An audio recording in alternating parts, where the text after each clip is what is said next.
Hello guys, my name is Adam LZ and I am an automotive content creator. I've been at this YouTube thing for well over 10 years now, and throughout time I have amassed a massive collection of cars. I tend to keep cars forever, and the reason for that is I feel that they tell my story as both an automotive enthusiast, car builder, and a driver. As we go through each car, you can expect a little montage talking about specs, maybe my favorite memory, and of course, the exhaust note. Sound is one of the most important things to me, and I'm curious what you guys think is the best sounding car of the collection. And other than sound, one thing that you will find in common amongst all these cars is they were built to be driven. I'm insanely grateful to be in a position to where I can own all these cars, I can enjoy them, and I can share the journey with you guys. And I want to extend a massive thank you to all of you guys that have been with my channel for a long time, and those of you that might just be joining now. If you saw my last car collection video over 3 years ago, I made a promise that I would have a side-by-side drag race if the video got 100,000 likes, and it did. However, every time I had a window at the drag strip, there were some cars that were down, and I wanted to have the fastest ones operable. So if you still want to see that happen, make sure to hit the like button. If this video gets 100,000 likes again,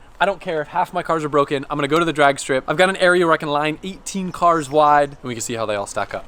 Let's get into it. We're gonna start out with one of my all-time favorites of my collection, my R34 GTR.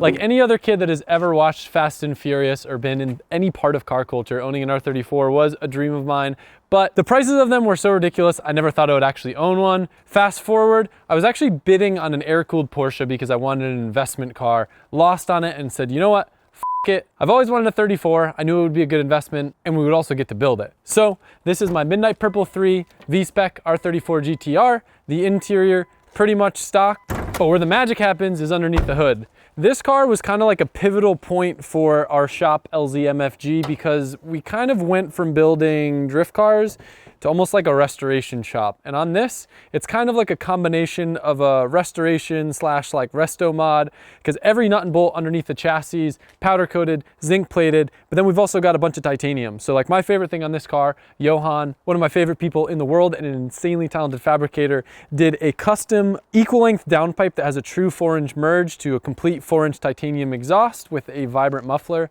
Of course, we got the titanium intakes, lots of little rare JDM bits, ARC, HKS V-Cam. The motor is a 2.6. It's a forged 2.6 with Garrett GTX 2860s. It makes around 750 horsepower, which honestly feels a little bit like kind of understated for power for the car. Obviously got the Ganadors. One of my favorite parts would be the endless brakes on this thing. And of course, from the rear, we got wing risers, little carbon bits on the wing. And you can see what was actually Vibrant's first true 4-inch titanium muffler on it. As with all these other cars, I'm gonna try to go over them pretty quick, but we have a full catalog of videos building pretty much every single car that we're gonna talk about. So if you wanna learn more, see the dyno pulls, know more details, you can definitely check it out. My favorite memory with this car would definitely have to be at one of our, I think, second open houses, revealing the car, opening up the garage bay doors, having all my Connecticut friends in the car with me and rolling out through a crowd of you guys just with giant smiles and memories that would last forever with this thing. Look at that face. We gotta yell into Adam's face.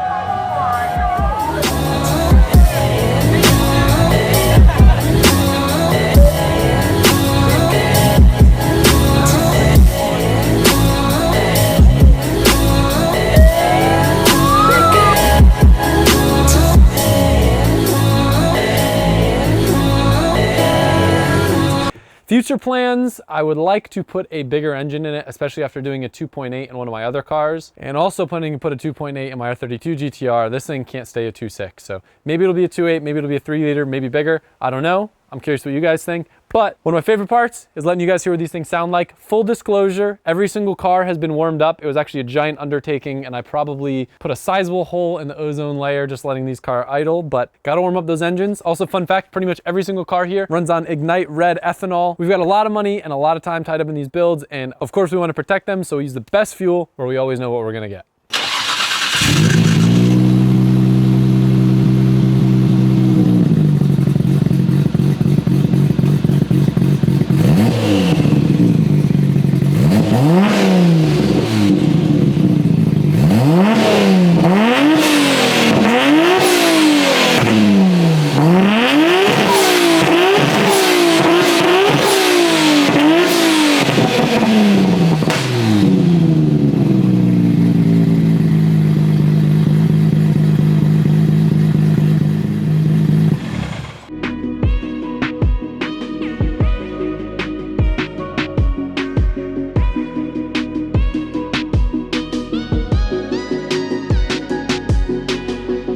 This is another dream car that I never thought that I would own. I've always wanted a Royal Sapphire Pearl Supra, but the prices of them have gotten pretty ridiculous. If I tried to find a USDM one, I think even a non-turbo one, they're like upwards of 6 figures. This is an SZR, so it's a NA2J, but it's manual and has some of the like beefier turbo parts to it. It's a new car, so I like really haven't done much to it. I chucked some Recaro confettis in it, threw it on TEs. But one interesting thing, I guess, is this car is technically NAT. It did come from Japan with like kind of an old school ghetto single turbo kit.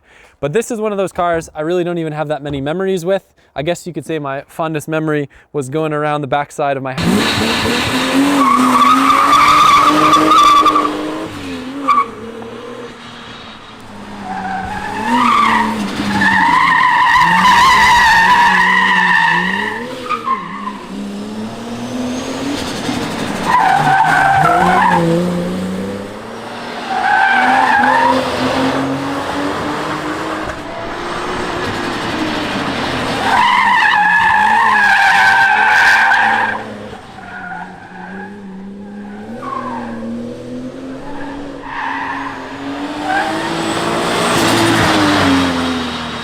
house and accidentally drifting my Mark IV Supra. But yeah, look, this turbo setup is tiny. It doesn't make a lot of power. It's not the best sounding car in the world, but this is going to be a very fun build to look forward to in 2023. We'll kind of take inspiration from some parts of the 34, but I think it's going to resemble more so my white JZX 100, which a lot of people ask what's my favorite car of my entire collection. I usually talk about that one, and when we get to it, you'll see why. But anyway, here's my Supra. I hope you guys like it, because this one's gonna be a fun build.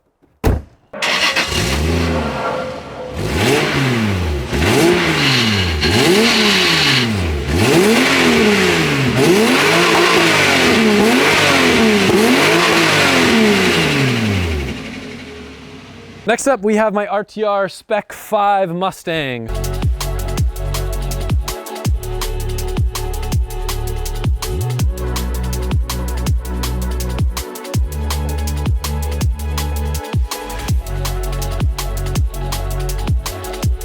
So I drove Von Gittin Jr.'s personal car. I thought it looked cool. It was a lot of fun to drive. And I didn't really have any car at home that I could just toss the keys to a friend that was in town that I could know would be reliable and run on pump gas and that they wouldn't mess up. So this car is absolutely beautiful. I love the wide body kit on it. I've done absolutely nothing to it. This is exactly how it would come if you got it from a dealer. Exhaust tips, supercharger. This thing makes around 600 horsepower.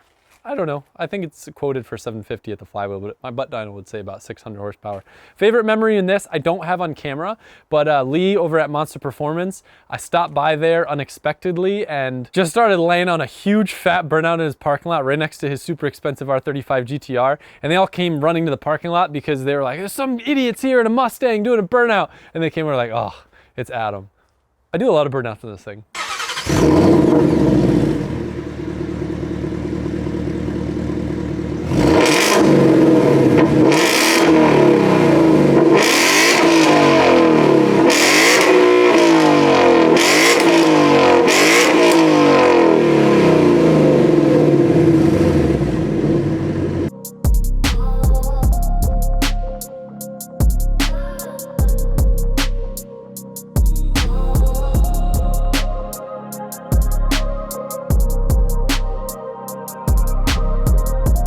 One of my all-time favorite cars that you can buy right now would be the 992 Turbo S. Porsche knocked it out of the park on this car, and it's one of those things, it's like my guilty pleasure. I have a hard time justifying owning it because it's so expensive, and I actually sold my last one because I needed money, and I was like, one day I'm gonna buy another because it's the best car I've ever owned. This one, notable features, it has red interior, which is really cool. It has a carbon roof, which is really cool, and it has an aero kit, which is really cool, which has this wing thing that connects these things that look funky when the wing is down, but when it's up, it looks really cool. I've got JCR titanium exhaust. I have an M Engineering tune. I've got lowering springs on it. The 0 to 60 time is ridiculously fast. It's somewhere in the 2-second range. I'll put it on the screen because I don't want to sound like a liar, but it sounds great. It is the hardest pulling car I have from a stop, but fun fact about it, my white Chaser's actually faster. We did a pull in Mexico and was deep into 4th gear in the Chaser, and it started bus training, freight training, bus length, train bust out, Tatiana. One of my favorite things that I did to both my last one and this one was swap the PS Forces that come on it for Pilot Sport Cup 2s. I think Porsche doesn't do this on purpose because once you put Cup 2s on it, this car I think would be faster on a racetrack than the GT3. Yo, Turbo S's do not sound bad. It sounds like a fucking monster. God, this is sick. Way better than I would have expected. What do you think, Sean? This is f***ing insane! Oh my God, Adam! The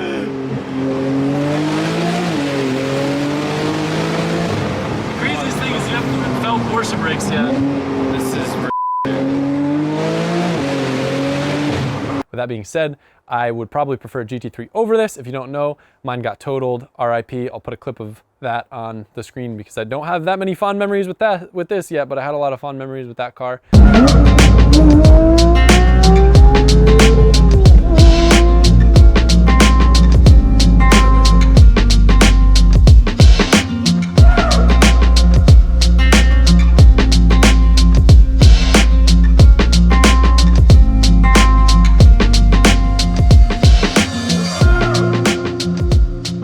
Maybe I'll find another one, or maybe I'll just wait till the new GT3 RS comes out. But I think I'll always have a P car in my life, and right now it's a 992 Turbo S, and I like to go to dinner with my cute girlfriend and dogs, and it's a great way to stay in shape.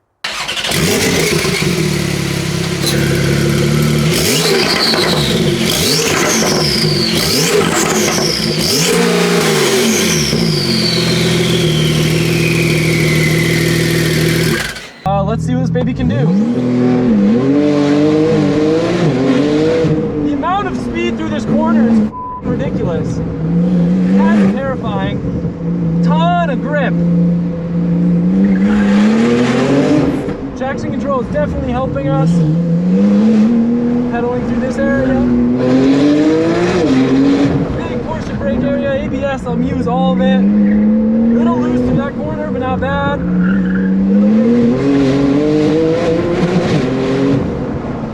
This thing is stupid!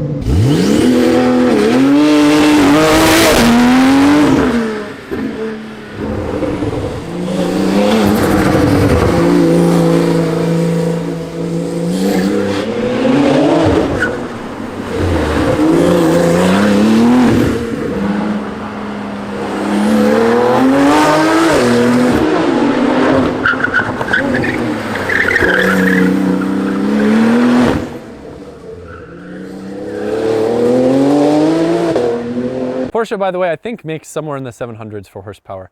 When I say I think, it's because I haven't personally had a car on the dyno, and whenever manufacturers or like tuning companies list numbers, I take them with a grain of salt. Usually my butt dyno is more accurate than their dynos. So anyway, this is my C4 Corvette.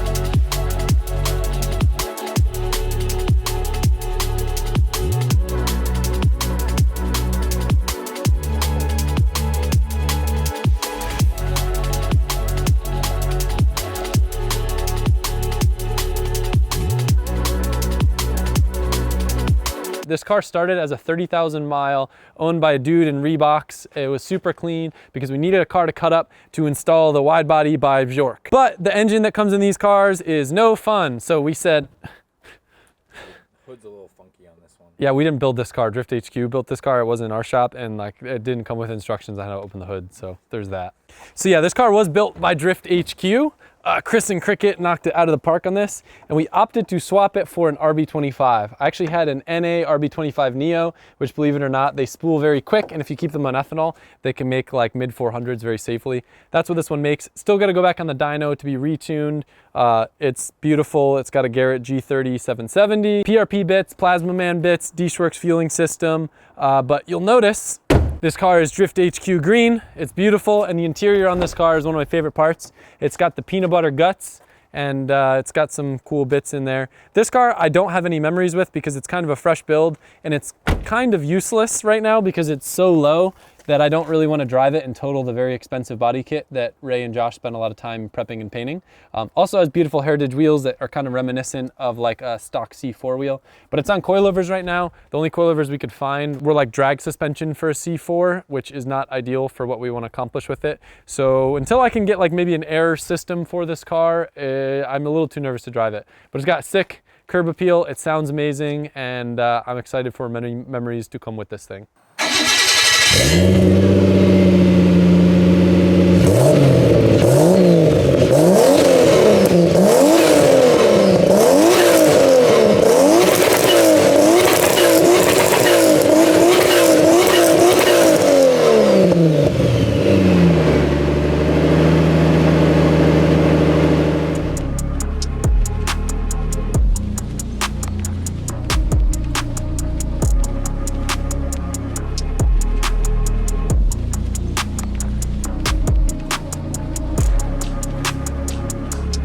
This car, man, this is the car that started it all. The Cream S13 was my very, very first drift car. I think it was my second or third car that I've ever owned.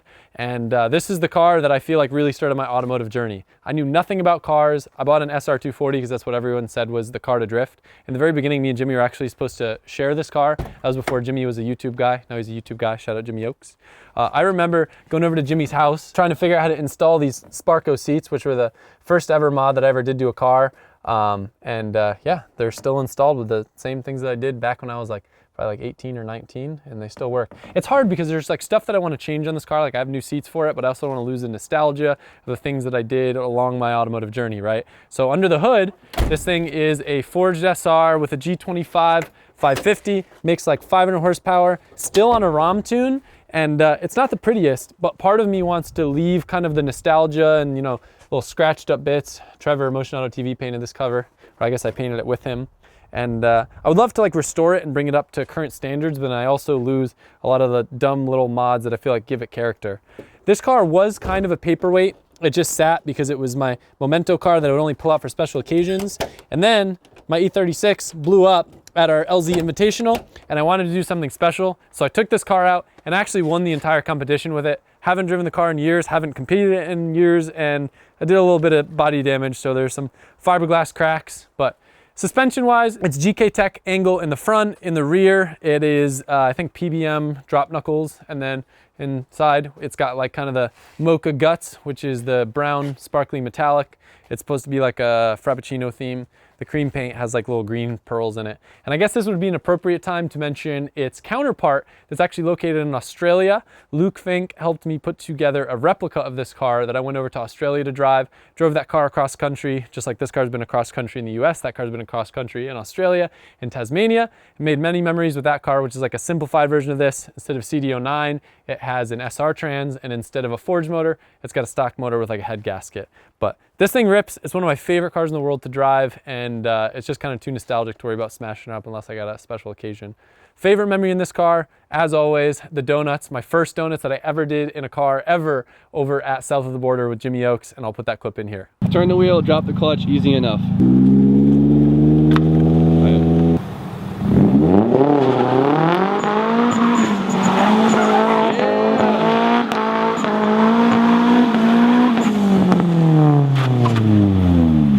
Bubbo land! Someone wasn't scared to burn rubber. Out of Focus LZ. Oh, come on. No, we good. Not bad. We're out here. That was fun. You burned way more rubber than I was hoping you would, but hey, I paid for the tires. I was trying to conserve some rubber, and Adam's just like, oh, let me just burn all of it off, but it's okay, let's go. We still got so much more. We're gonna drive. go get some fireworks. Fireworks.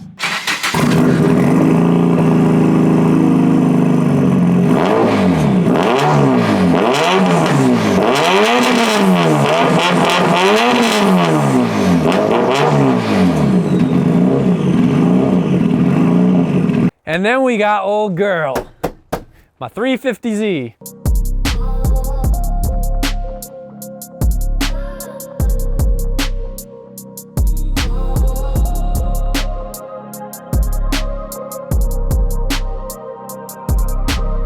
I came back from Japan, where I guess another shameless plug, we'll talk about another car that's not located in this country.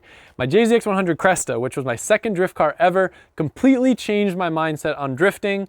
Previously, I was about to put a 3.4 liter 2JZ in my one car that was getting me the most seat time and learning. Then I went to Japan and was like, wow, simple is good, car doesn't break, really fun. So that JZX100 Cresta lives over in Japan at Ebisu Circuit. This is my JZX100 Cresta. So this is not a Mark II, this is not a Chaser, this is a Cresta. It's got a little bit different front end, front fenders, and it's got this little snoop droop butt going on. We'll do a little walk around, see where we're starting. That way we got our starting point before it goes through a week of carnage. It's got a little bit of rust and mildew sitting around. We've got the rear all loaded up with my spare wheels and random tires. I'm stoked. This car sat for a little bit without a window because it got smashed in one of the other trips, but nothing's really too moldy. It's got a little bit of mildew, but my seats look great, my harnesses look great. Going around the front, got some fading on the gram lights. That's a thing with these neon ones. I love the patina of just like the mildew and stuff from it sitting.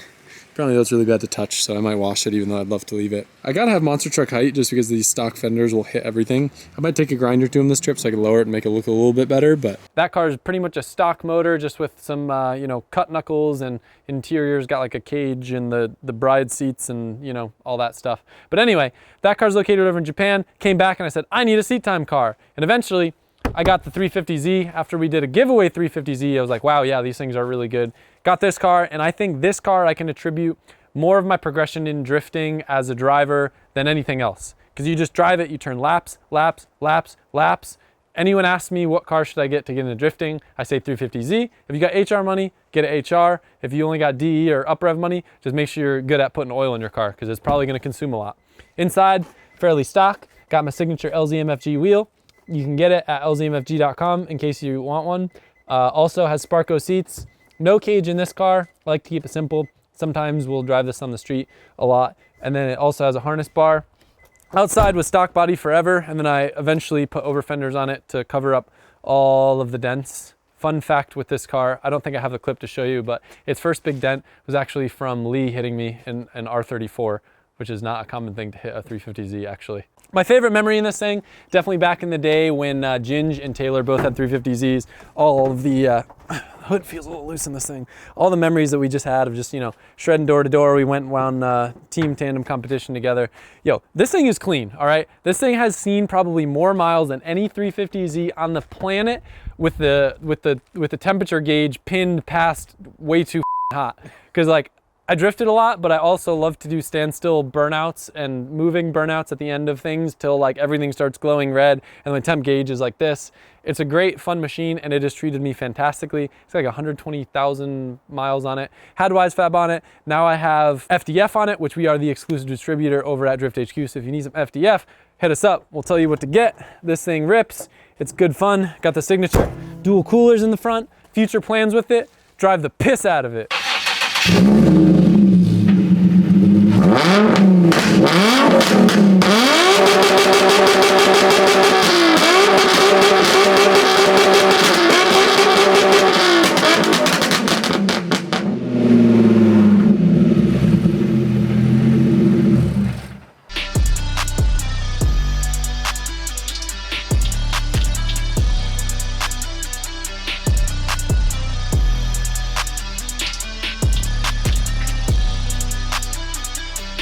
So this is a Laguna Seca Blue E46 M3. Laguna Seca Blue, pretty rare color, pretty common as a launch color spec when you have the dove gray interior. This car actually had black interior, but it was swapped for speed cloth, which is really cool, probably one of my favorite parts about the car.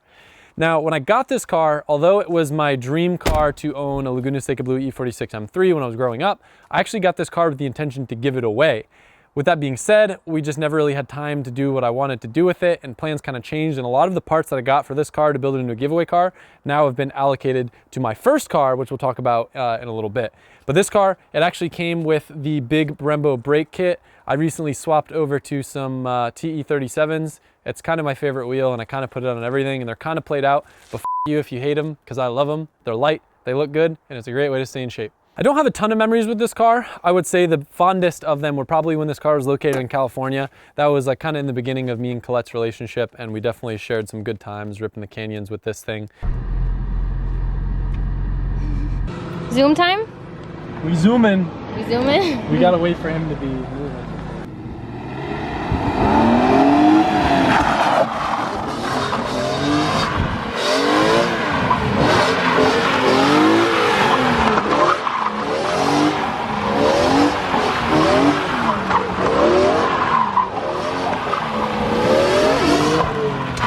got the carbon CSL intake box that I got from Castro, as well as a full exhaust that Castro made for me, which I think is one of the best sounding E46 M3 exhausts. It's just got some custom stuff in it that makes it not sound super raspy. Jordan RK Tunes, when I brought this car up to Connecticut and had some mechanical issues with it, I dropped it off in his shop and he actually did the big 3 on it. So now it's got welded in subframe reinforcements in the rear, it's got the Vanos job done, and it's got rod bearings done. So this thing should be kicking for quite some time more. Will it ever be a giveaway car or will I keep it forever? I don't know, but if I ever get rid of this car, it's just gonna get replaced with another Laguna Seca Blue car, because this is like a forever car for me that I'll always wanna own.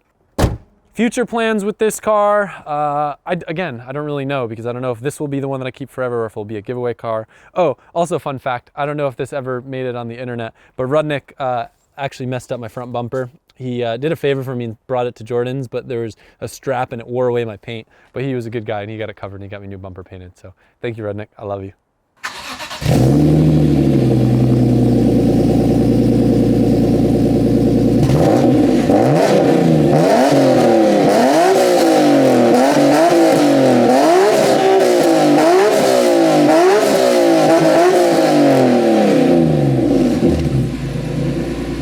People always ask me what is my favorite car that I own, and lately it's been this one.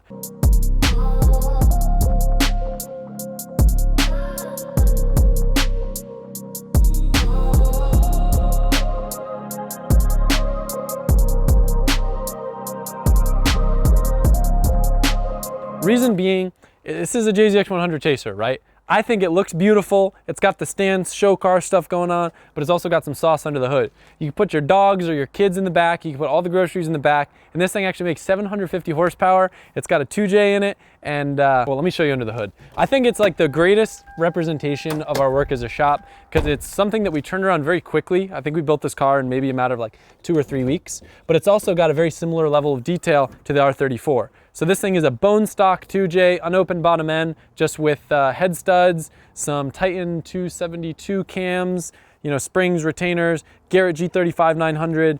I think this setup on ethanol is the best stock 2J setup ever. It is insanely responsive, it's insanely fast. Like I said, this thing pulled on the Turbo S, and it is actually a stock R154. People are scared of putting big power in R154s, but I tried a couple different transitions in this thing. It's had a CD, it's actually had a V160, and I think the R154 just feels best because it's the transmission that was meant to come in the car.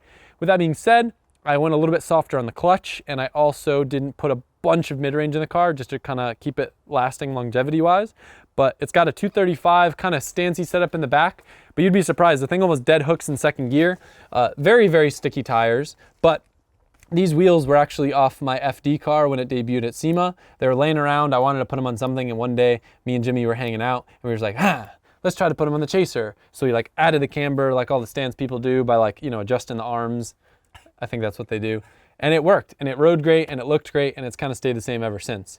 Future plans for this car, I would like to maybe change up the wheels, but it's like so perfect. Oh, the clutch. The clutch is very gnarly. It's a great clutch, but I think I need to change the master or the slave sizing because it's just got like a little too fine of a window. And even though I can drive it, everyone that ever drives is like, this is the worst car in the world because I stalled it 8 times. And it kind of hurts my soul when they say that because it's my favorite car. Again, vibrant titanium exhaust. I think this thing is 4-inch all the way back. It's got the same muffler that's on the R34. It sounds amazing. And I would have to say, I think my favorite memory with this car would be either taking the dogs to the beach with it or probably just doing a burnout with the old shop parking lot. We did a fat burnout as like an LZMFG clothing ad.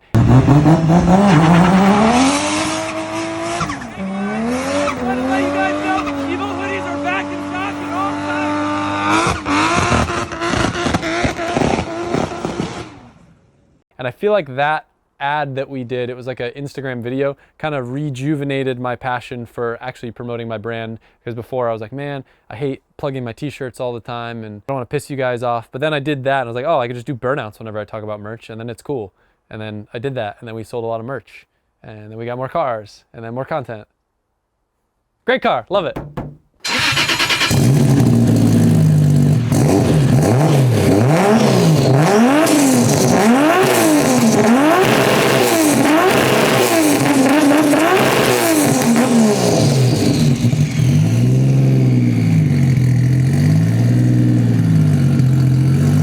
I feel like it kind of goes without saying, but pretty much every car here that we've talked about is on BC Racing suspension. I always prefer the DS series if you can fork over the extra coin. They ride amazing both for the track and the street. The digressive part of it allows you to have like good turn and feedback, where when you have like a high speed shock movement, the curve tapers out a bit so it isn't like super bumpy or gnarly to ride. Lets you usually get away with a little bit softer spring rate too. Shameless plug, I talked about being rejuvenated to advertise the things that I own. Drift HQ is the company that I own, and this is our giveaway car. The giveaway is ending tomorrow on Christmas Day at midnight. This is a Nismo 370Z.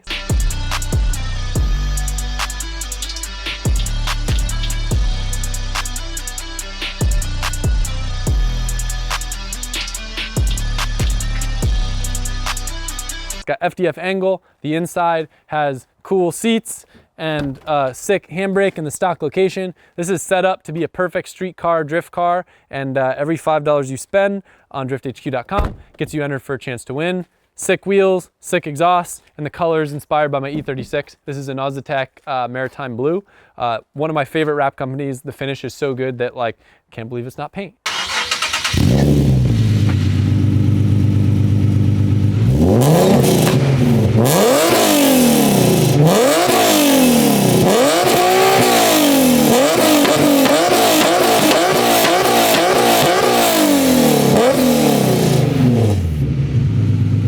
Another quick shameless plug, this is our other giveaway car for LZMFG, my clothing brand. Every $5 you spend gets you entered for a chance to win. Pretty sweet R33 GTST with an RB26.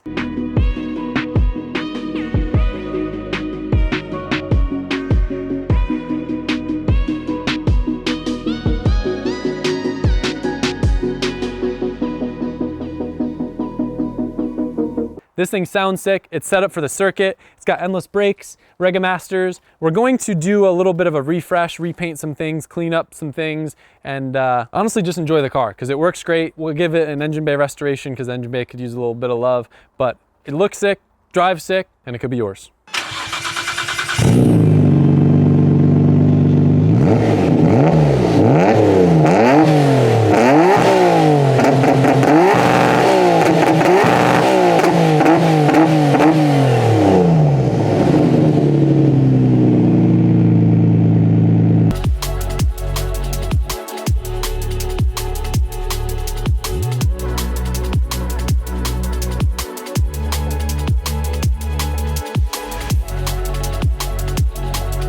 Speaking of Ozatec wrap, this is my other JZX100 Chaser that was previously totaled. I got it for parts, and then we were like, you know what? We actually have a lot of parts that we could put on this thing to fix it and make it a complete drift car. So this car was originally white, then it was brown, which my fondest memory driving this car, I think, was when me and Mike, I feel like, really got to know each other, driving this thing across country to California and back and drifting like a bajillion tracks in the mix.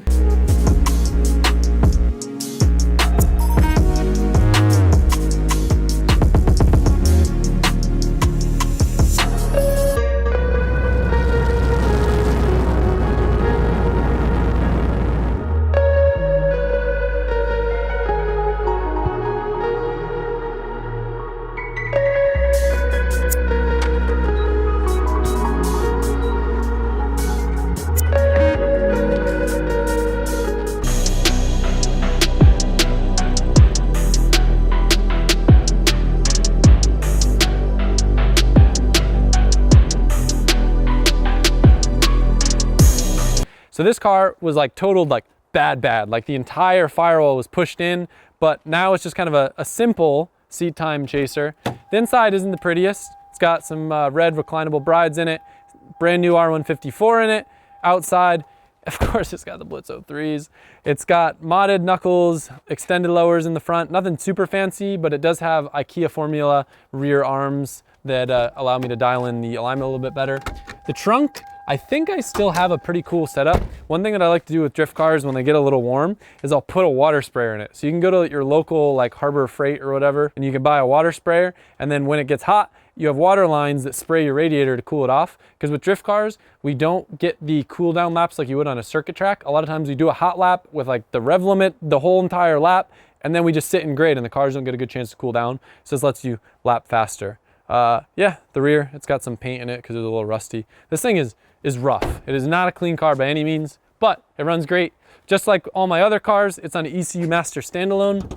Underneath the hood, it ain't pretty, but she gets the job done.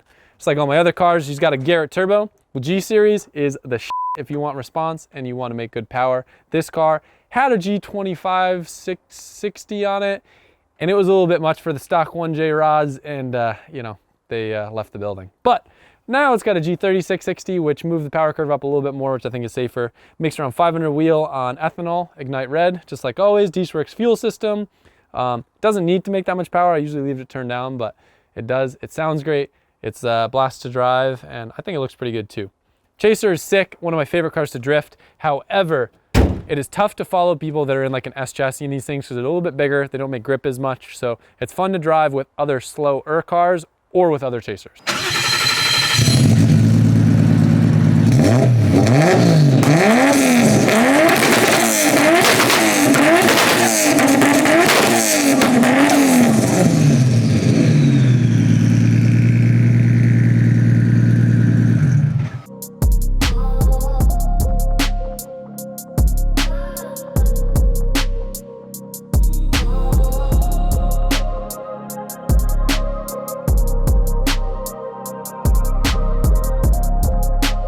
This car right here is actually my very first car. So I found the VIN looking through some very old emails of mine. I put one of my buddies that lived near where it was, Mike Massey, on alert for it.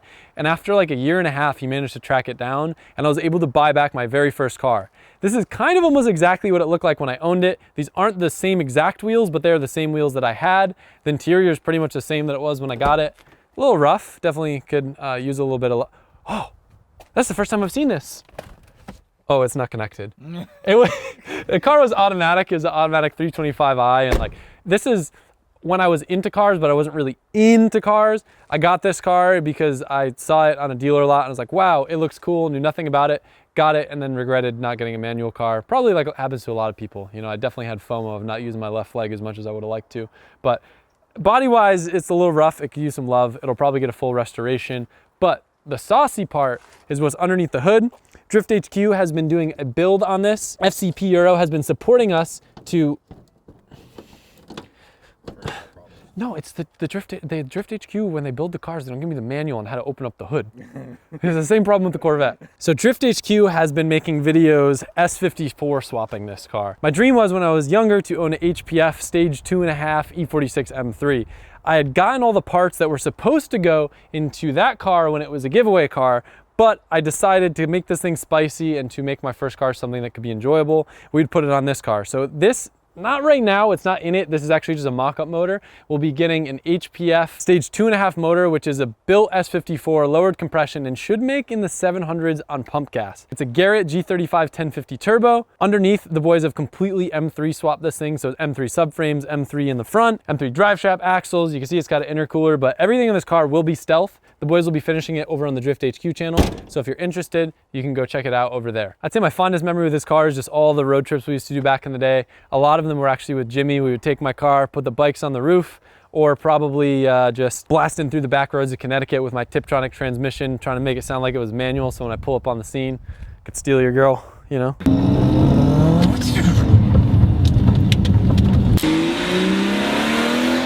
This is gonna be a fun one. This will be a build that will be done very soon and will be very exciting and fun to drive, and I hope you guys look forward to seeing it. We're gonna take a break from being outside before we go through the last row of cars. We're gonna go into where they're typically stored, and I'm gonna talk about the cars that weren't worth pulling off the lift, that I actually wasn't gonna include in the video at all.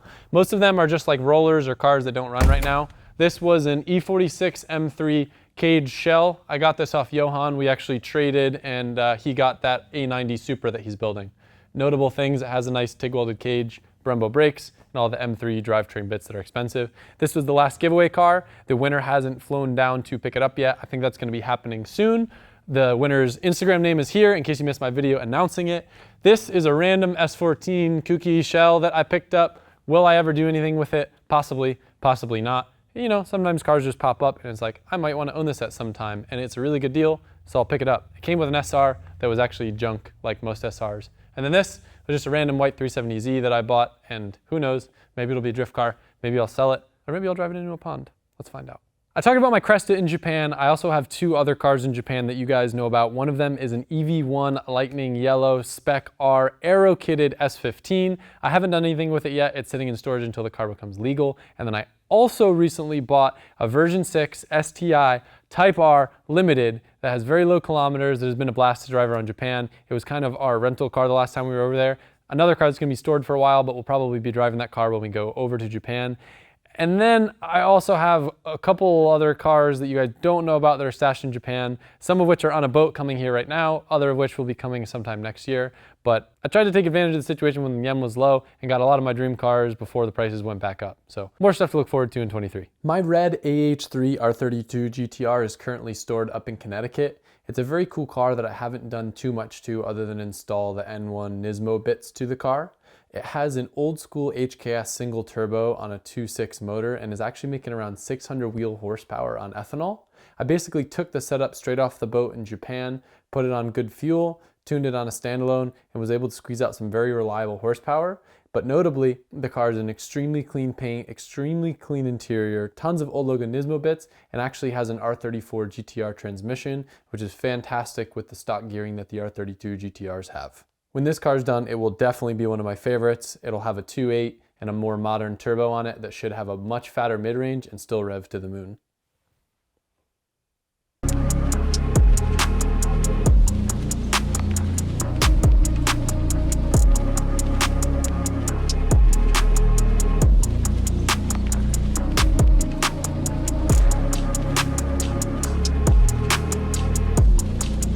Does this count as a car? Should it be my car collection? I don't know, but these things are basically the prices of cars, so I figured I might as well show it. This is my Can-Am Maverick X3 XDS. I barely used it, I got it, and then I got this compound. I finally was able to use it, and it overheated like the first time I really started abusing it. And then the side-by-side blog guys took it, and they did the whole build on it. Of the things that I remember, they did some spring things with shock therapy. They have a video, so I highly recommend checking it out. If you like side-by-sides, they have a great channel where they talk about things in detail, but it's got a custom cage. I opt for a windshield just because I don't like the audio wind noise when I have a GoPro. I treat it like a rally car. I like to believe I'm a rally driver when I drive it, and I drive very fast through trees, and that's how I enjoy to drive this thing.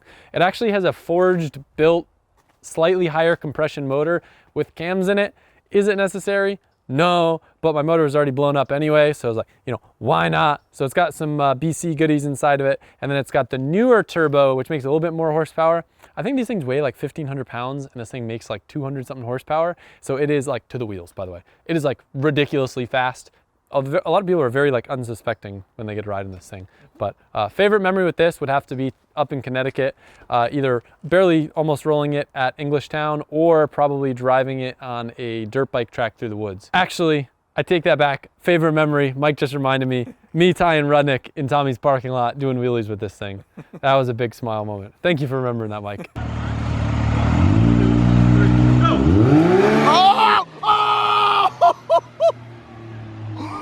Oh my God!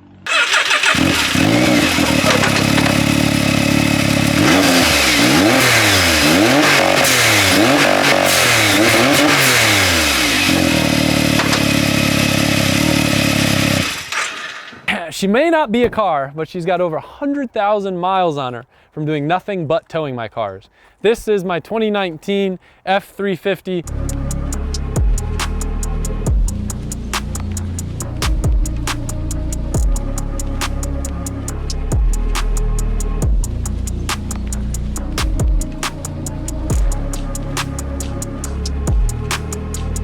Dually platinum with the specialty forged johns on her. She got the leveling kit on her. She got all the paint match bits on her. And I honestly don't drive this truck that much anymore. It kind of has become the utility truck of the compound. I don't have like the craziest memories with this car, but I have all the memories with this car. Going to Clutch Kickers, going to Indiana, like going to all these different places that this truck has been driven to tow my cars around. It's a great tow rig. I would love to upgrade soon to a newer truck to just reset the mile clock down from 100,000 to 0. But if you guys are familiar with these Ford trucks, you can put like literally 1,000,000 miles on them and they'll still be kicking. Got the Nitto Johns on here. This is like really impressive, right? So I got these tires because I had different ones on before that were really noisy. These are the Recon Grapplers, and like I've got a little bit of tread left, like they could probably be replaced soon. I think this is like 60,000 miles on these big ass 37 knobbies. Not a truck guy, but I feel like that's pretty impressive.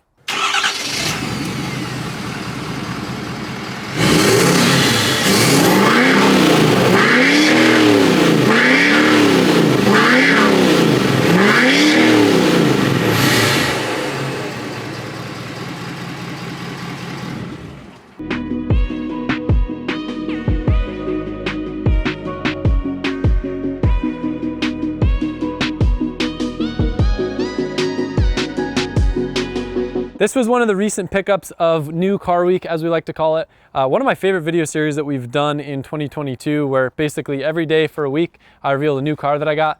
This was a good deal, and even though on the outside it looks like a pretty basic E36 328i, underneath the hood is something very special.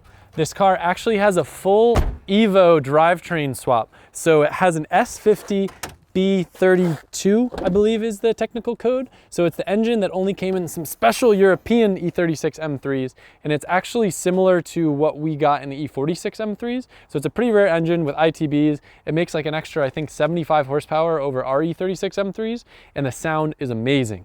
I don't have really any super fond memories with it other than ripping it around the compound when we decided to do our whole new lap time thing. But plans for this car, I don't know. It might be a donor car that I swap all this stuff into a nicer M3, or something else could happen with it. I don't know. But again, this is like one of those things where it's like, it was a good deal and it's useful to have.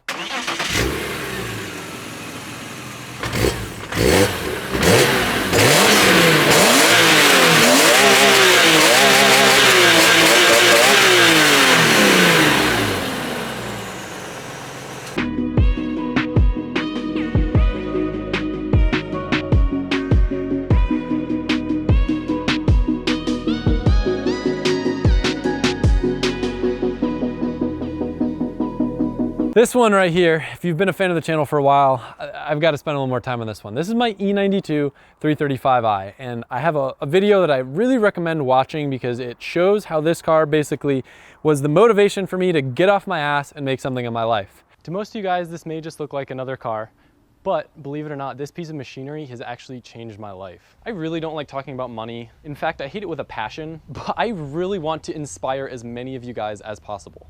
I had my E46 that you guys saw, and I saw one of these for the first time. I think it was at the bike shop. This guy had one, and I was like, oh my God, it's twin turbo, and you can make that much power, and it's that fast, and it's like a sleeper. So I set my sights out on getting one of these. This car was actually 25 grand when I got it, and I had $0 to my name, and that's when I started hustling my clothing gig. I started trying to leverage my following to make cool stuff and actually make money doing what was my passion, which was making BMX videos. And this car is the reason why I stayed up late at night, and when everyone else was playing video games or going drinking and partying, I was on the grind to get stuff done. Then it got a little bit ridiculous. I wanted to spice this car up a little bit, and I wound up going single turbo, which was probably one of my biggest regrets of the car. Because if you're familiar with the N54 platform, they just kind of get mad when you do single turbo, and it's just like an ECU thing or sensor things. And the car runs great. It makes like 750 horsepower. It's just always going in a limp mode or doing some weird stuff. It's bottom mount, so it's kind of a little sleeper setup, but stock motor, stock ECU, triple disc clutch, nothing super fancy. Fun fact of this car, probably, I would say my fondest memory is just going to skate parks and cruising with this thing. Like, this was like the early day of the webisode when this car like really, I feel like, shined. But we also have the situation when I won the YouTuber build-off, not really build-off series, but it was essentially like a YouTuber competition with builds, and then this car got shipped to Germany. This car went all the way to Germany, and then the paperwork was done wrong, so I had to get shipped all the way back. But it turned into one of my favorite Germany trips when I went over there. Tommy, Rudnick, Grant, the crew had a good time. This thing's got a big Brembo kit on it. It's got a custom titanium exhaust. And are there any future plans for this car? Thought about putting a 2J in it just to make it useful and drive it some more. But I'll probably leave it as is, put it back up on the top area of the lift, point to it, and talk about how it never really runs that great. And one day, maybe we'll spend some time making this car work right. But it's like one of those feelings when everyone's always like, oh man, let me take the car to my shop, I'll get it right for you. And then someone spends like a week of time into it, the car's the same, if not worse. And then I feel guilty because someone's put a bunch of time into the car, and then they also have wasted their time. And then it just isn't really good for anybody. But it's a car with a lot of fond memories. I got this thing pretty clean. I feel like it stayed pretty clean. And yeah, definitely a high level car in my regard to history of the channel.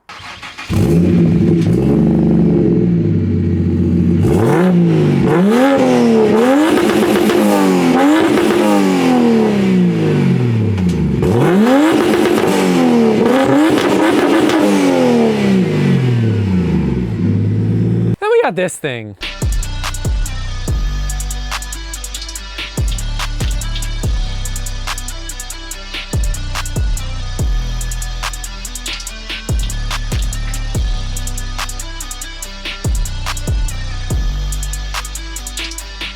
The GT350 that I never really wanted, but it was like a really nice car, and I was like, you know what? I'm gonna experiment with this Turo thing, and I'm gonna get this car, and then I'm gonna talk about how great it is, and I'm gonna rent it out to people. And then I got it, and I realized how great of a car it was, and then I ended up not wanting to Turo it because it was annoying. So this car was a normal GT350, as you can see, and then I don't want to say my fondest memory, but the biggest memory is what resulted in this right here. My girlfriend, who I think had just become my girlfriend at the time, happens to be a race car driver, Colette Davis. And I was like, yeah, take my GT50 on the track. It's awesome, it sounds great, you'll love it. She was driving it, and it had one of the manufacturer defects where the oil filter backs off, and then the oil sprayed on the headers, and the whole thing essentially burnt down.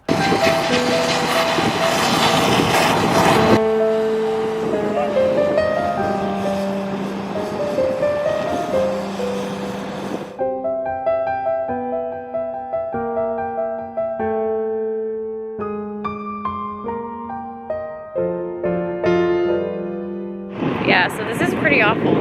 Like, I know, kind of joked and give this car a lot of shit, and now that's kind of not funny anymore. This is the first glimpse. Oh my god.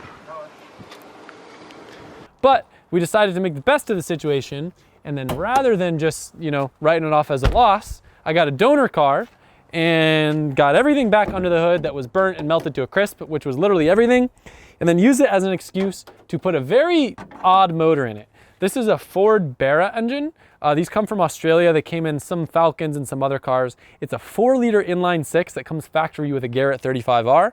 This one is forged. It's got all the Barra trick bits to make them reliable, and it's got a G42 1450 turbo. This thing, I think the most that it ever made power-wise on the dyno was about 1,000 wheel on Ignite Red, but I never really felt comfortable turning up more than that because it still has head studs that I think are kind of at their limit now. I've got upgraded ones if I ever want to push it more, but I haven't really been able to get this chassis to put the power down well, and I don't want to add more power until I feel like the car is safe and drivable. It's got a beautiful Plasma Man intake manifold on it, D-Works fuel system, it's on Ignite Red, and it's actually running a piggybacked stock ECU to trick the car to let the body module work. We aren't fancy enough to use Motex and CAN bus controls yet, so we have a stock Ford crank sensor in it that tells the car that it's running. That way it makes all the things happy, and then the car can run. It also does have a PPG sequential transmission in it. I think that there's a mechanical issue either with the clutch or something with the engine that requires a deeper dive, but this car is kind of like a basket case right now, and it's very scary for me to drive. So until we can really dive into it and spend some time, it's just kind of like a back burner project. I can assure you it will get revisited in 2023, but it's one of those things that's going to require a lot of hours, and it's not going to produce a lot of content until it's fixed. So it's been hard to find the motivation or set aside the time to use it.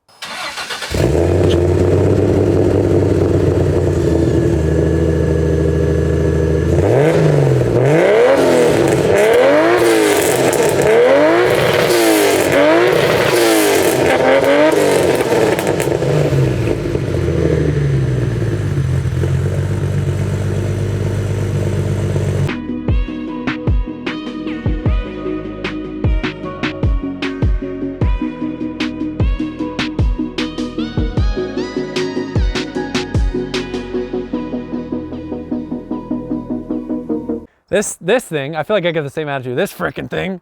I was in the shower at Grant's house, and if you've ever taken a shower at Grant's house, it's got amazing water pressure. Why is that so funny? There's a lot of people that have taken showers at Grant's house, but I feel like I've gotten some of my best ideas at Grant's house. One of which was, why not try to do what Cletus did with all his LS engines and try to make a hodgepodge system with twin turbos out the hood on a 370Z motor. So not exactly what I was going for. I worked with Doc Race to get an intake manifold made, and I think my original idea was a little too complicated for the time they had, but I wanted the turbos to kind of like V in here. Instead, they come around back, which I guess gave more room for the MAF sensors. Yeah, isn't that funny that this car's MAF? But it runs great. I blew up a couple engines because I tried drag racing it. It was always fine for burnouts, but then once I drag raced it, like 700 plus horsepower on a stock VQ37 kind of makes the rods mad.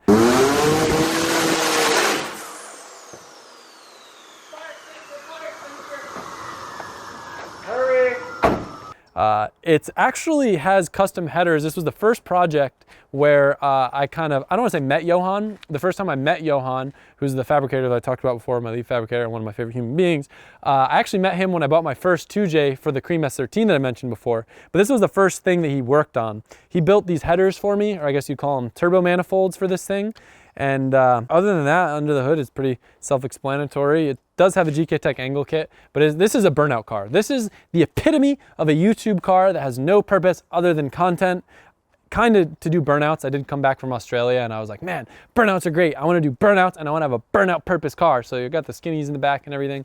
But like, I hate YouTube cars because YouTube cars are built for content and then they get pushed into a corner and they don't get driven anymore. I like to think that my entire lineup has some sort of purpose and some sort of reason to be driven and offers me some kind of value to where like I would choose to drive pretty much any of these cars, not based on content, except for maybe this is another, like I would definitely say this is a content car, but it was something that I wanted to do and I think that it will be good, but I still prefer the original engine that came in it as it stands just because of the unreliability and issues.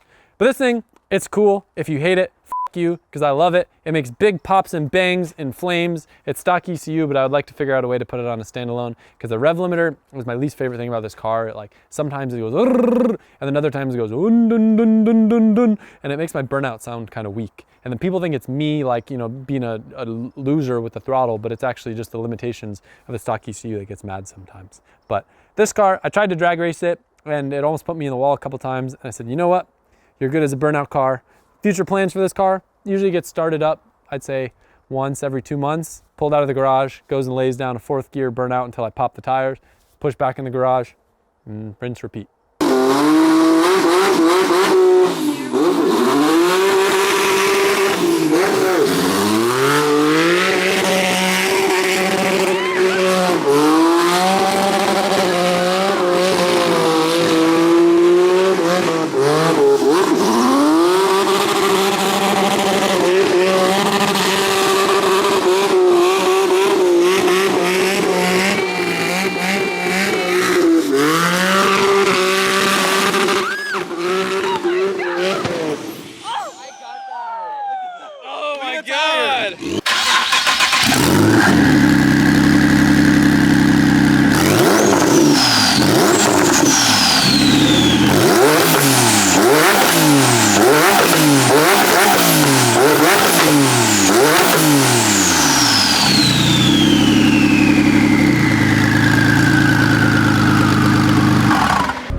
Next up is a pretty recent addition to the channel. This is my green S15.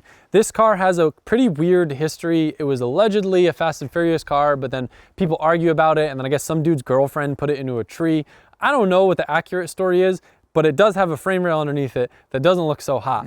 I don't remember why I got this car. I know it was pretty cheap. I think it was because I wanted another SR drift car. SR I refer to as the God's motor, one of the greatest engines of all time. Maybe not on paper, maybe not on dynos, but in my heart, it will always be that way. And I wanted to have a S15 because S15s are cool. And my other one was like a full FD competition car, which is cool, but also a lot of money to drive and run and do all that stuff. I also miss building cars a lot, and maybe that's what it was because I knew that I had the confidence to do SR things myself. But being a YouTuber and not having any time to do anything ever, there were some rushing moments going on that resulted in a lot of dumb issues that could have been avoided, like something getting dropped in the intake manifold and cooking my original forged motor that was in this thing. But it's good now, she's slapped together. This thing makes like 500 wheel, G25 550, very similar setup to the S13 in the sense of like power and everything, but this one is on a standalone. It does have an Artec manifold, which is really cool. We've got a lot of Artec manifolds in stock at Drift HQ. It's actually a stainless cast manifold that's really well designed to be easy to install, easy to run lines, and they sound great. This thing's got a nice little rumble to it. And this is a notch top, so we've got VCT, so I feel like it does have quite a bit of a fatter mid-range than my other car. But a lot of the things that I did with this were from learning with my Cream S13 and just implementing a lot of the trials and tribulations and issues that I had, and this car has been great. It's a FDF angle kit in the front. The rear has stock knuckles, I'm pretty sure still. Dual caliper. And like I said, I wanted to work on a car and I put a lot of time into this car myself, which is hard for me to find the time to do nowadays. I started this channel and I started out loving working on cars, and I still love working on cars, but it's hard to find time to do that all the time.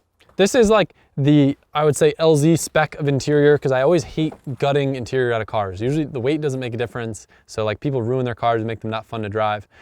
This might have actually been built for a Drift Week car. That might have actually been the reason. But then I didn't end up doing that Drift Week. But then I used it for another Drift Week. Anyway, it's got pretty much full interior. Still got carpet, sound deadening as much as I can have in it. And then the doors are just cut on the bottom to make room for my custom cage that still allows interior, still has the rear seats in it.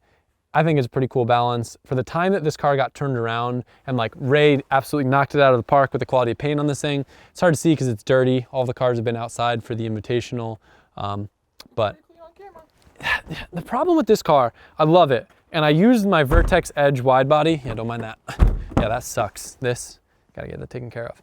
If you're a frame guy, or you got the frame pulling thing and you're in Orlando, we could use one of those. We could, for many cars, not that many cars, like 2 cars could use that. So help us out. Probably my least favorite thing about this car, both when I had it on my FD car and on this, the Vertex Edge wide body is only like 20 mil wider in the rear, and it's so hard to put a good wheel and good tire on it. So like these were my old wheels that I ran on the FD car, and this is like a plus 35 9.5 with a 265, and I can't run any wider. When I had this car on my work Meisters with maybe 3 degrees of camber in the rear,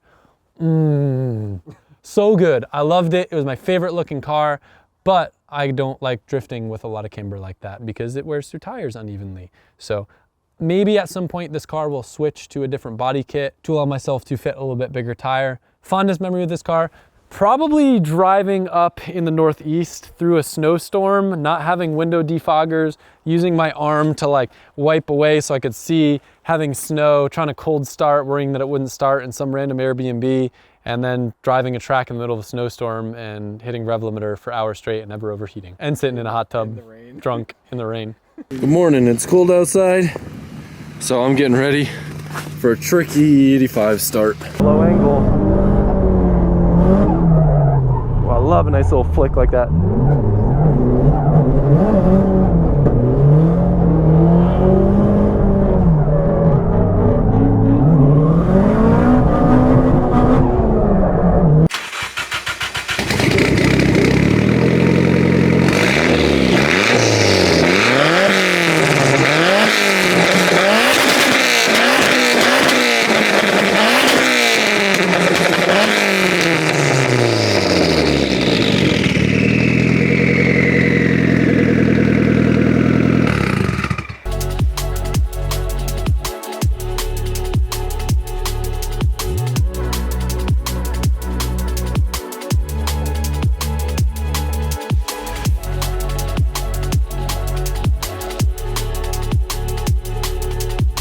A little bit of regret with this one. This was another big car on my channel. This is my first right-hand drive car.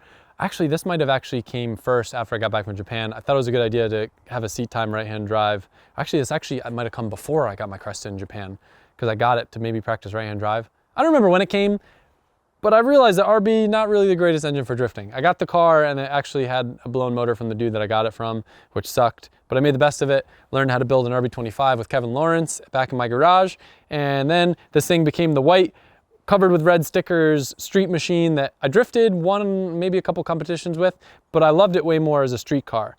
Now, even though looking at it, it doesn't look that crazy, I would say this is the fastest car that I own, maybe not from a dig, but from a roll. This thing makes 820 horsepower or something like that.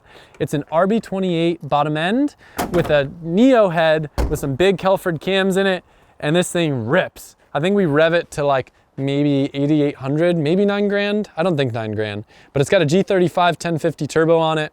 It spools great. It's got a super fat mid-range, RB26 covers. The engine bay has been painted like 2 or 3 times just because it would get so hot that the paint would yellow. But my fondest memory with this car for sure is either no lift shift pulls with like Jimmy and the crew up north, or when I dailied this car for like a full year up in Connecticut, back when it was covered with stickers.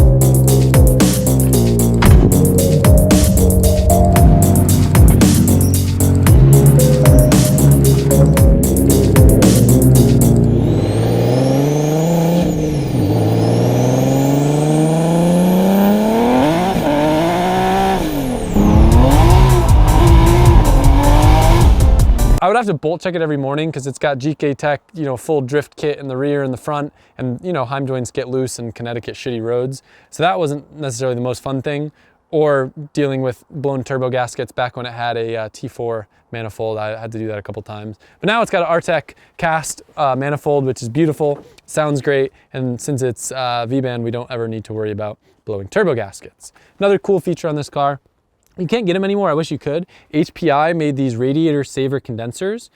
Pretty much all my cars have AC except for like maybe like 2 race cars. In Florida, you can't enjoy a car if you don't have AC, so it's got AC. But this is cool because it's just like a factory bolt-on option and it works great. Interior-wise is pretty cool in this car. It's kind of like simple street car mixed with race car, and then recently has some like old logo Nismo bits. So this is a Nismo 365A wheel. It's not the B, so this isn't a 400R wheel, but on the back, it has buttons that are actually horn buttons, and they're converted to be rolling anti-lag and two-step. I don't like using two-step because I think it's stupid, just like burble tunes, but I do like using rolling anti-lag when people in Mustangs trying to race me on the highway. But it's got old logo Nismo floor mats, ECU Master digital dash, and ECU Master ECU. This car has a CD transmission with a Serial 9 shifter. It works great, feels great, still got a rear seat. The setup in the trunk's like a bit ugly and a bit archaic. In retrospect, definitely could have done this a little bit cleaner and simpler, but it's got a Diesworks external surge tank, 2 Diesworks fuel pumps, and then this one has a full custom 3.5-inch vibrant titanium exhaust. One of my favorite sounding cars. I kind of miss the white with red livery, but this like was my favorite car to drive. I think still is. It's just comfortable. It's kind of like the Chaser before we put the 2J in the Chaser, where it was like a 4-door car. I could put my friends in it. It was fast. Like the fact that I could fit freaking, I think there's your 275 like drag tires on the stock body with like the perfect spec TEs, like that doesn't even make sense. And this car like dead hook second gear with 800 horsepower. I kind of like kept scaling the car up.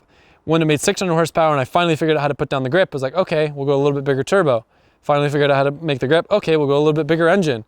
Or wait, actually it was break my crankshaft on the dyno because of a shitty balancer, and then put a bigger engine in it, and then put more grip in the car. And now you have what it is. The plan was to paint the car. I wanted to paint it a darker color, maybe like a gunmetal gray or something. But now after seeing it in green, I kind of miss it being a lighter color. So maybe it'll get a full paint job. Now that we've got Ray on our team, I know that he can knock it out of the park. Looking what he did with this thing. Let me know in the comments what color you'd like to see this thing. I was thinking like maybe doing it like a Millennium Jade, which is kind of like played out, or doing a, I also thought about buying an Autech R32 sedan and then just transferring everything over, but then I kind of lose the charisma of the car, but it's also like not the cleanest R32 and it's kind of rusty, and I kind of wish I started off with a cleaner car. One thing that I learned with a lot of these cars and a lot of the new cars that you'll see coming over, I used to just buy the cheapest iteration of a car because like, oh, it's a good deal. And then I end up putting a lot of money into it, and then I'm left with a really nice car, but like the bones I just know didn't really start nice. Like maybe there's a little bit of rust, or maybe like this was messed with, or the wiring harness is messed with. So just like the Corvette, which started off as a 30,000 mile one owner car, all the future builds, I'm just trying to start with the cleanest iteration of a car I can possible, because these cars, like I said, they kind of tell the story of my automotive journey. I know 99% of them I'm probably gonna end up keeping forever, and I'd rather start with a cherry than put lipstick on a pig.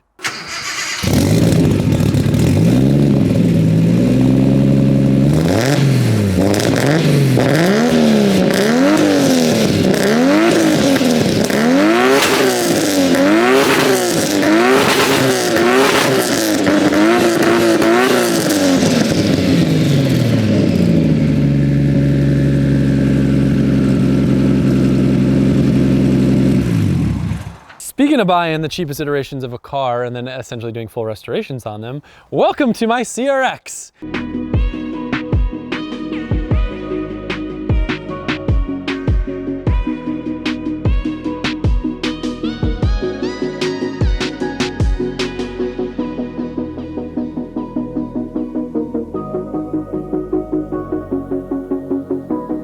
This car, I was actually looking for an EG hatch, and then my buddy Ray, who works for RTR, he had this car sitting. It had a B18 swap, which is the engine that I wanted to put in the Civic when I got one, and it was really cheap.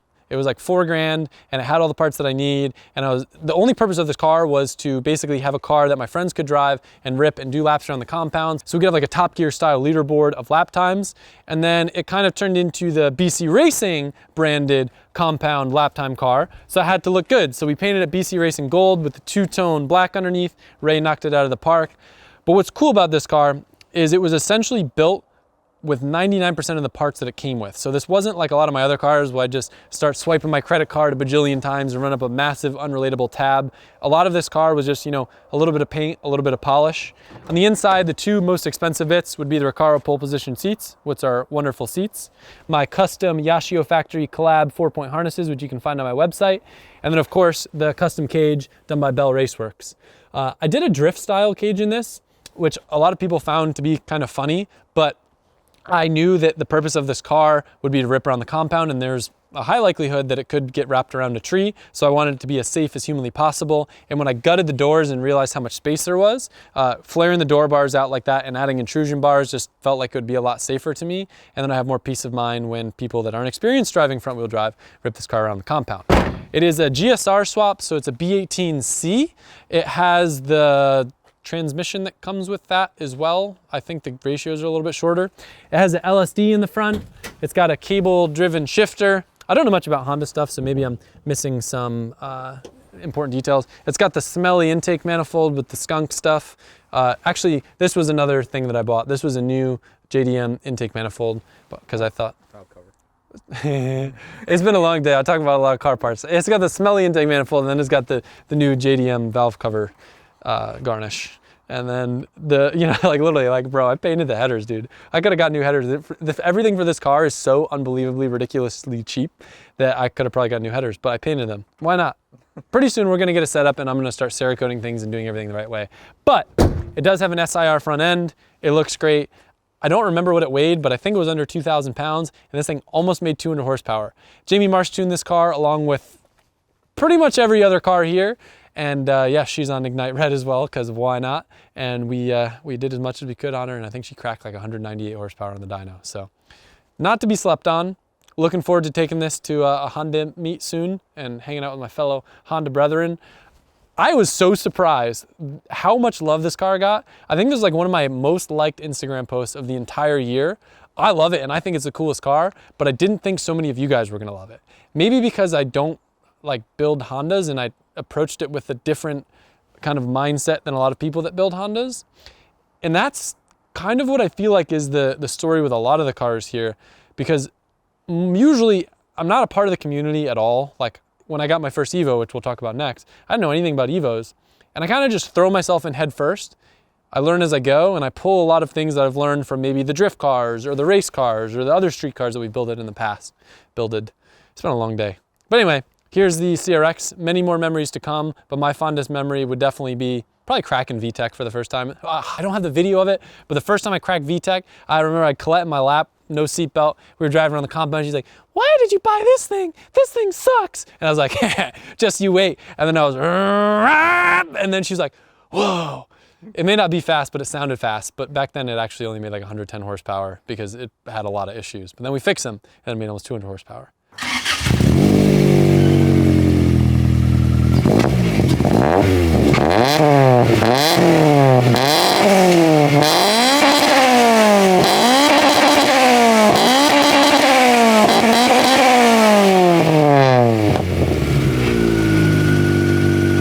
Moving on to the next car. Previously, I would have always said that this was my favorite car, and then it went a little too far down the race car side.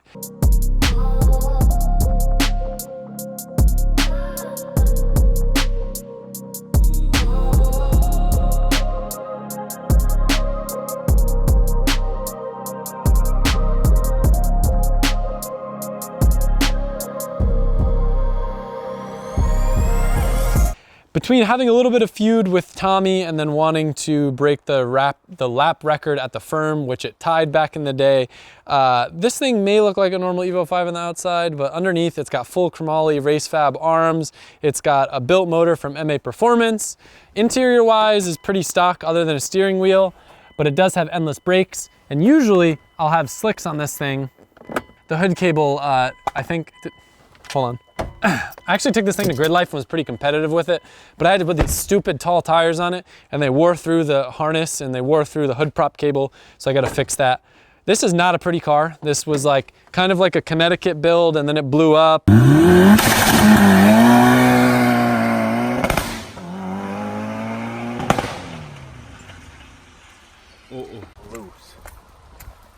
So, Oh boy.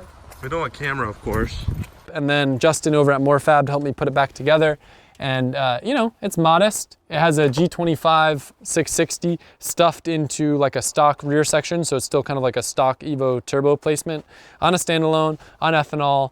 It has a built trans in it, but it still grinds. I need to talk to Shep about that and put a new trans in, and then fifth gear still grinds, and I don't like that. That's my least favorite thing about this car, actually.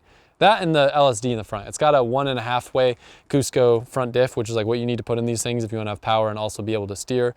Maybe it's a one way. Maybe it's a one way. I don't remember which one it is, but it clunks all the time and people always think it's because I got like bad axles or something, but that's just normal with these. And I kind of wish that I like turned this thing a little bit more into like a stock car. This wasn't the cleanest Evo. I actually got this thing to be like a winter Thrasher, and then I wound up falling in love with it and being like, oh my God, all-wheel drive is the best thing ever. I drove it and then I like learned how to drive it, and I was like, wow, why have I not had an all-wheel drive car sooner?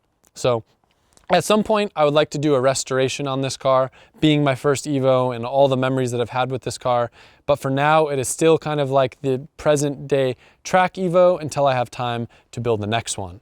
The fondest memory I have with this car, I'd say for sure, just feeling like I was living in like real life Initial D. When I had this thing up in Connecticut, I ripped this thing on the back roads. A little bit raspy, but it's good.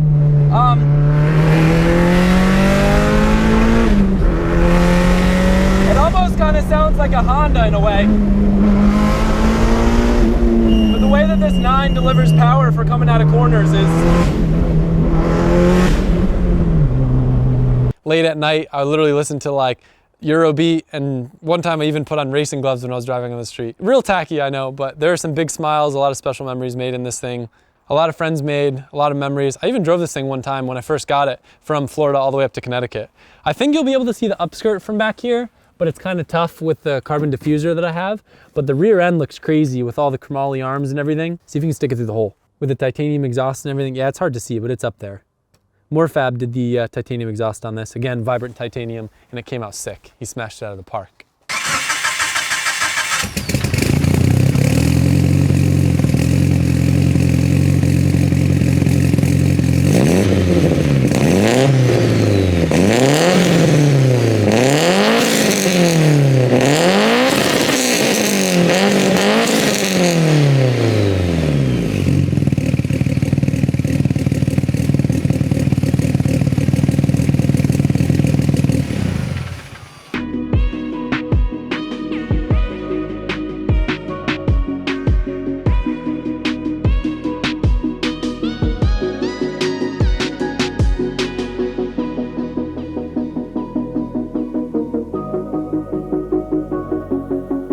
And we got another Evo. This one was an Evo 5. This is actually an Evo 6.5 TME RS. Super, super rare. I think it's like sub 200 of them made.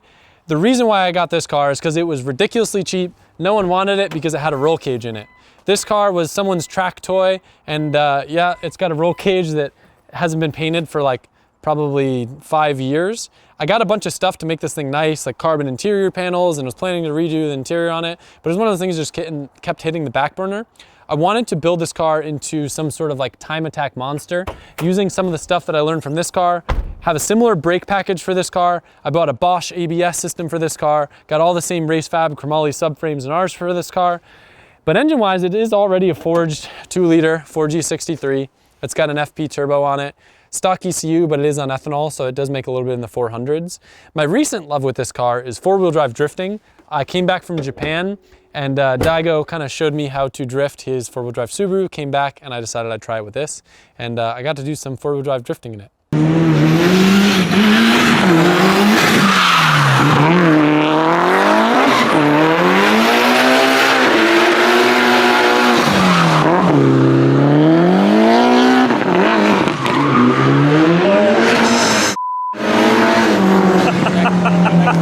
I've got memories in California driving around with Colette with this thing in the canyons back when it was white. Premium Wraps killed it, wrapping this car to be the historic, most signature red TME livery, but all the TME RSs came white with no livery on them.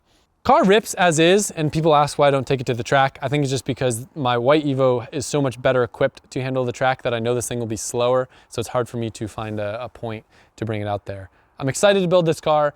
I say with 50% confidence that it will get built in 2023. There's definitely a lot of other priorities, but this is one of those things I would personally like to dive into myself, gut the interior out, start fitting a lot of the carbon bits that I have, let Ray do a killer job painting the interior. I do need to modify the cage a little bit. That's another reason why I haven't painted it yet. You can see the seat is actually touching the harness bar, which I'm not a huge fan of, so I might need to cut that out, modify it, move it back since I'm a tall motherfucker. But it's a good car. Sounds good. I want to, hopefully, if I was going to build this for a class, it would be built for street mod in Grid Life, and I think it could be competitive. I took this car to Grid Life to my first time attack session and was fairly competitive, so I'd like to think if I built a purpose-built competitive street mod car, I could be really competitive. And it's cool because the car is rare and it looks sick and it puts big smiles on my faces and a lot of other people's. I do have the right wheels, but these are my drift spares.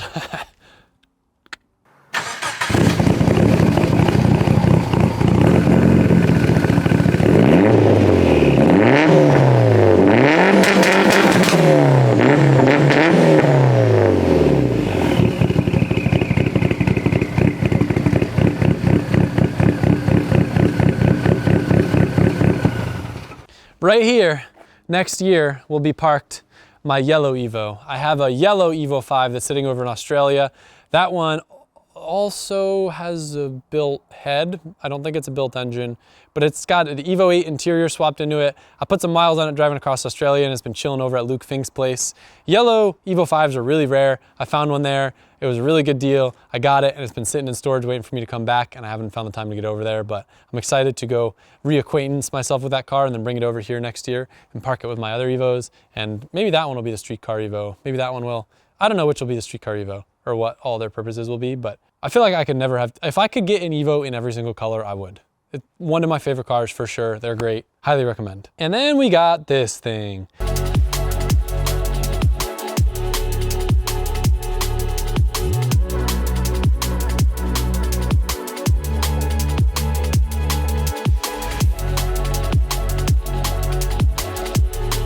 My E36 started by someone messaging me with a 1J E36 that had just crashed into a curb saying, hey, I really don't want to spend the money to fix this. Do you want to buy the car? I'll drop it off at your shop. You don't have to do anything. And then I was like, okay. It was like $5,000. It had like a bunch of broken arms in the rear, but I think there was a parts car out back from PSI, so I was able to put everything on it. I was like, yeah, you know what? I'll have a 1J thrash car that I won't care about. And then it turned into what became our first race car build. So this car, it wound up going through a couple iterations, but I believe the first iteration did have the fiberglass doors. I think this was my first beautiful Bell Raceworks cage. And then when Clutch Kicker series came about, the car went through some iterations to become a competitive car for clutch kickers. Now this car that we're about to talk about next was a purpose-built race car, but as a shop, we had built a lot of LZ spec hybrid race car street cars, but never a full race car. So this was the first time we really got to play around and just kind of keep it simple and put a lot of our ideas into reality. So you'll notice this car is extremely simple. It's a 2J, it's still got a stock intake manifold on it, still got a brake booster, and unfortunately we have some remnants of last weekend's damage. We had something fail in the engine. We haven't had time to like fully diagnose what happened, but I believe something broke off the block, like one of the accessories, wedged the belt and put so much tension that it actually snapped the crankshaft. This 3.4 liter 2J made some good power and went through 3 seasons. 1 season in the FD car, 1 season in Clutch Kickers, got a refresh check over, and then went through another season of Clutch Kickers, and then wound up letting go. But car is super simple, still front radiator, which was one of my preferred choices. I don't like cutting up the rear of cars and sticking the radiator in the rear. Even though it's better for grip, I just feel like you can feel the weight behind the rear axle kind of create like a pendulum effect with the car. SLR angle kit, which feels fantastic. M3 brakes. On the inside, it's got a full ECU master ECU, digital dash, and PDM, Recaro pole position seats. It's got a cool suit, fancy motorsport grade harness, And then in the rear, again, this car's gone through a couple iterations where it used to be a bit more simpler in the rear. And then we wound up, I think after a pretty big crash, cutting out most of the rear and doing what we like to think of as a very simple drift spec bash bar. You kind of start with a strong center section, and then you create these separate loops. So that way when you crash, you don't crash into the actual structure of the car. These are made to be weaker. Sometimes you'll even drill them. So when you hit a wall, like you can have some flex, like you'll see the bumper doesn't even really touch it. You've kind of got multiple crumple zones to avoid destroying the car. It's got a quick change diff in the rear. We've got our Cool Drift HQ covers because we are a distributor and dealer of Winter's quick changes. We usually have a couple on the shelf, so if you're in a bind and you need one for your next drift comp, hit us up. And you'll notice it has a separate rear radiator. I wanted a little bit of extra cooling, but I didn't want to go full rear radiator. So we experimented by adding a second drag style radiator that comes off the back of the head of the 2J. And it just let the car cool down a little bit more, added a little bit more volume to the system. And instead of getting to say 230 at the end of one lap like it used to, it would get to maybe 210. So it made a pretty big difference, and it was very easy, very simple to add. Favorite car to drift all day, this car. I feel like as a driver, as a competitive driver, this car's kind of transformed what I've been able to do just because it's been so simple and it's been so reliable that it's allowed me to really just be a great driver. This car, great car, had a lot of mechanical issues running Formula Drift and stuff, and I feel like in the back of my head I was always thinking about my setup feeling weird, or and this engine issue or that engine issue, where we kept it so simple with this car that I was really just able to go out, have fun, and push myself as a driver. The color is Maritime Blue. This is a custom carbon roof. I forget the company that made it, but I think this is one of their first iterations. It was really hard to find a carbon roof for an E36, and I wanted one forever because I had a stupid sunroof. I hate sunroofs with a passion, but it was molded on. You can still see a little bit of the blend line. And then this car, among some of my other cars that are more race car, have Plastics for Performance polycarbonate. It's cool. They come looking like factory setup, you know, with all the lines and everything, and they're very easy to install, and they're actually very inexpensive. It's a company from the UK. This car has a rear window, quarters, front windshield. CRX has it, S15 has it. If you order it, let them know that I sent you, so maybe they'll help me out when I continue to build more cool race cars. This car will be the last one that we'll talk about until we dive into the four-rotor Supra. This is my FD S15. This car was built by Injuku Racing, shout out Bub Fab, and then we ran it, made some engine changes. It went down from a 3.4 to a 3-liter. I miss the 3.4. I like the 3.4 a lot more than the 3-liter. And right now, we've finally just got it put back together after a long time of being down, but it's got a couple weird little wiring issues that we've got to sort through, so it's not ready to rip just yet. This will probably just be kind of like a fun car for special occasions until it needs a purpose, but all day I would rather choose driving the E36, which, by the way, favorite memory with this, for sure, doing backies at the compound, having like a frickin' race car at the compound, like not this compound, but like the OG compound. Huge smiles.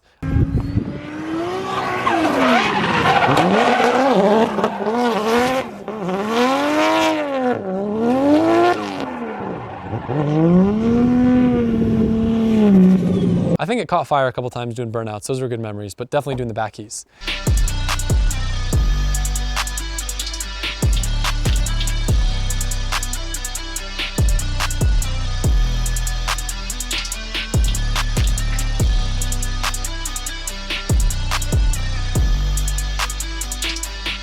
This car, it is so sick on the inside. Doing the fade was something that was like a big moment for me. I wanted my car to look cool and flashy, and like I've always been under the idea of clean street car, no livery unless it's a freaking sick livery. And I was lucky enough to have a livery made by D-Magic in 2020. I think it was my favorite livery of all time. And then this is the one he did in 2021. Still very good, but I might do a repop of the 2020 livery, which is actually similar to what's on the E36 right now. But this car started the fade that is synonymously connected to the LZ brand, and even the seats got the fade. It has a 6XD sequential in it. It's got the ECU Master PDM, dry sump, ECU Master digital dash, fully stitch welded and powder coated chassis. Like, this is as race car as it gets when it comes to race car. We kind of used some of this car for inspiration when building the E36, but like tried to cut costs dramatically because this is a very expensive and complicated car. It's got the fuel cell in the back. It's got the radiator in the back. I'll open the trunk and you can kind of see the crash system that's in this car.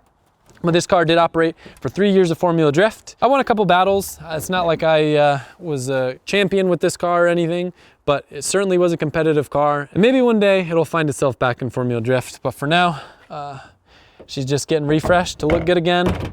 We'll get her dialed so we can have some fun. And you notice I put it back on the Blitz 03s when we had to run the monster truck Nitto 315. The car kind of looked a little wonky, but now she's slammed again on the good old Blitz 03s, which, fun fact, it was never like an intentional plan for me to put Blitzes on this car. I just couldn't get a wheel sponsor in time, and I was like, you know what, screw it.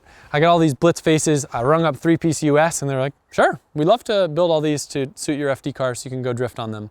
And then a great partnership was born, and then I became a meme for the reason why Blitz 03 prices went crazy, even though it wasn't my fault and they were kind of crazy anyway. I love this car. It's beautiful. I know you guys love it. It's probably one of the most synonymous cars with the LZMFG brand, and I look forward to driving it and creating many more memories in 2023. Fondest memory with this car, probably in 2020, battling Chelsea Denofa. I think we got it one more time, and I wound up getting 4th place at that round in my first pro season. 3rd place battle. Adam LZ is going to lead Chelsea Denofa. Give it chase. Adam LZ is going to initiate that first outside zone. Chelsea Denofa past that front clip. Denofa now through that power alley. LZ, you can see the composure, Ryan. You really talked him up quite a bit. You said, this kid's got it, man. Can he get his first ever FD Pro podium finish? Woo! Look at the cloud of smoke there off in the distance, Ryan. Lontaine says one more time, and Brian Eggert says, one more time. We're going at it again.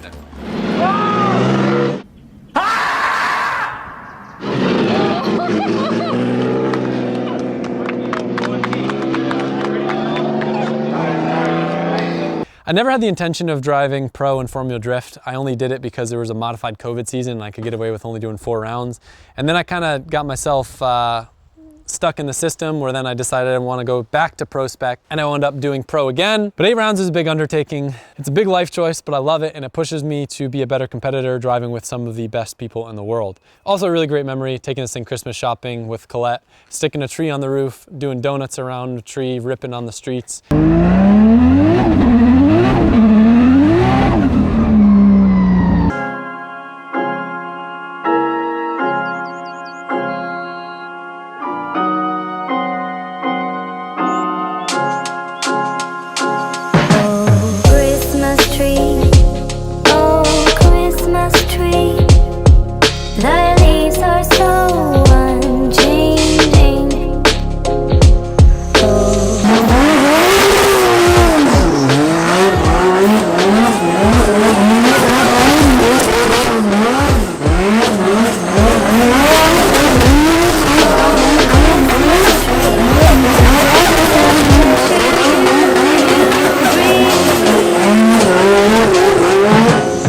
Definitely driven on the street a lot for an FD car, but some of my fondest memories are definitely doing that. Last but not least, our latest creation.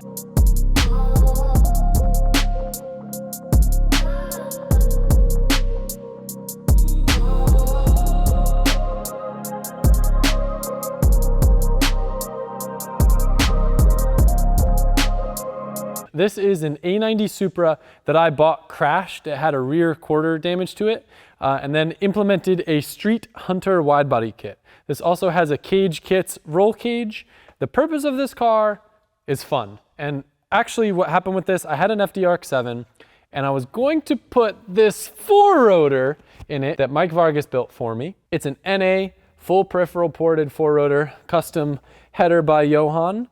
Engine bay is obviously still not completely done. This thing probably has a couple more weeks left in it. It is a dry sumped 4-rotor that'll probably make somewhere in the 600 range, revving to about 11,000 RPM. On the interior, we've got a couple HGK carbon bits like the center console.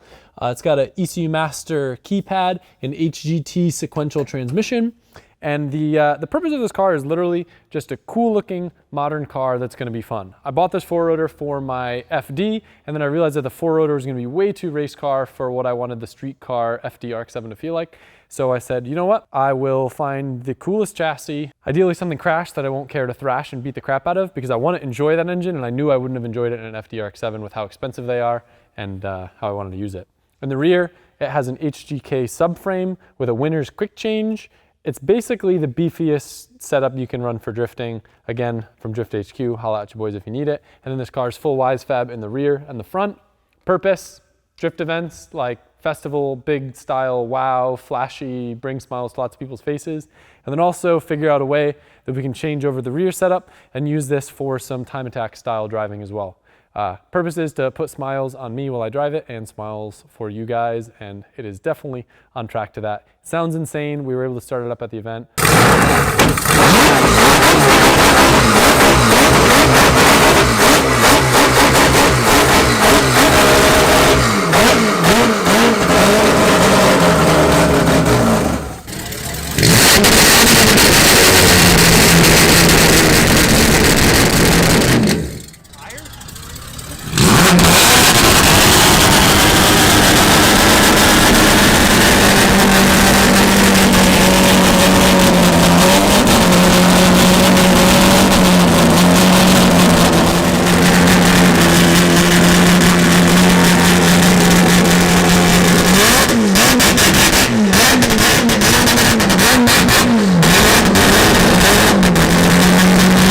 I'll put a clip in the video here.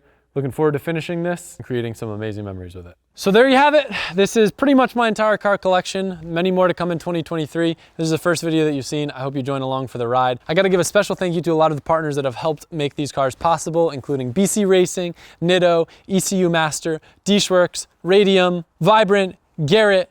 I didn't even mention G-Force, my new favorite transmission ever that I run in the E36. Rays, huge thank you to Ignite for fueling all of these beasts. K&N keeping the air that they suck in clean, and of course my own brand, Drift HQ. Now a reminder, if you want to see these cars race side by side, it's not going to be all of them, but I think we should be able to line up probably at least 18. Smash the like button, leave a comment letting me know what exhaust sound you like the most. I'm going to replay them again now, but I hope you enjoyed this video, and Merry Christmas, because I know that that's tomorrow. I hope you have a great one, and I'll see you guys after the holidays.